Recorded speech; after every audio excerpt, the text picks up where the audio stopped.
नमस्कार दोस्तों, भारत एक सोच देख रहे हैं आप। दोस्तों, क्या यूपी में जनता को मायावती का विकल्प मिल गया है?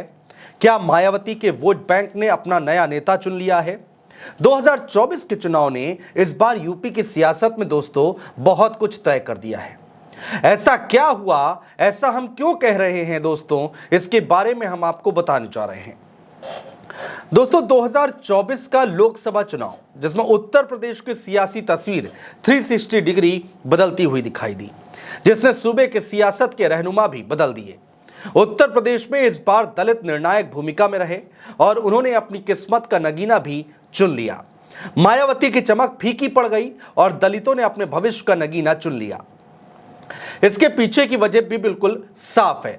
आप खुद बताइए, देश भर में या फिर देश भर छोड़िए, उत्तर प्रदेश में दलित बेटी बेटों पर या समुदाय पर अत्याचार हुआ हो और वहां कौन खड़ा हुआ? पिछले कुछ साल पर नजर दौड़ाएं दोस्तों, तो सियासी गलियारों में मायावती की राजनीति को लेकर हमेशा से चर्चा होती रही। मायावती किसी जरूरतमंद के घर पहुंची हो या घटना स्थल पर पहुंची हो, ऐसा ना के बराबर देखने को मिला। दोस्तों, मैंने तो ऐसी तस्वीर नहीं देखी। आपने अगर देखी हो तो कमेंट बॉक्स में कमेंट करके जरूर बताइएगा। लेकिन यह बड़ी अजीब बात है, मायावती ने दलितों को हाईटेक नहीं बनाया, लेकिन दलितों के अत्याचार की निंदा सिर्फ सोशल मीडिया पे की, जिससे दलित मायावती से छिटकता चला गया और उसने मायावती के विकल्प में चंद्रशेखर को अपना नेता चुन लिया। दलित वोटर मायावती का कोर वोटर माना जाता रहा है दोस्तों। ऐसा परसेप्शन बनता रहा चला गया कि दलित बीएसपी के अलावा कहीं नहीं जा सकता। दलित के सामने उनके अलावा कोई ऑप्शन ही नहीं है। बहन जी को इसी भूल ने उनकी सियासत को झोले में बंद कर दिया। दोस्तों, 4 साल पहले एक नए नेता का उदय हुआ, जिसका नाम चंद्रशेखर है। चंद्रशेखर ने दलितों की आवाज बनकर दलितों के उत्पीड़न पर उनके न्याय की मांग को सड़क पर उठाकर खुद को मायावती के विकल्प के तौर पर खड़ा कर दिया।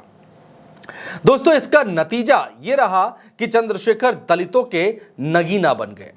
नगीना में चंद्रशेखर की जीत और बहुजन समाज पार्टी के उम्मीदवार की जमानत जब्त होना यह बता रहा है कि दलितों ने चंद्रशेखर को अपना नेता मान लिया है। चंद्रशेखर दलित और मुस्लिम वोटर्स में यह मैसेज देने में कामयाब रहे कि मायावती की बीएसपी बीजेपी के साथ बिना गठबंधन के मिलकर चुनाव लड़ रही है।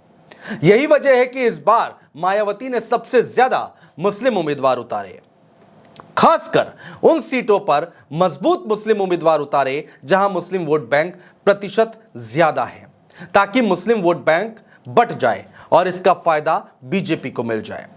नगीना में चंद्रशेखर की जीत से उत्तर प्रदेश की सियासत में सिर्फ उनका कद ही नहीं बढ़ा, बल्कि उन्होंने बहन जी के लिए नई सियासी मुश्किलें खड़ी कर दी हैं।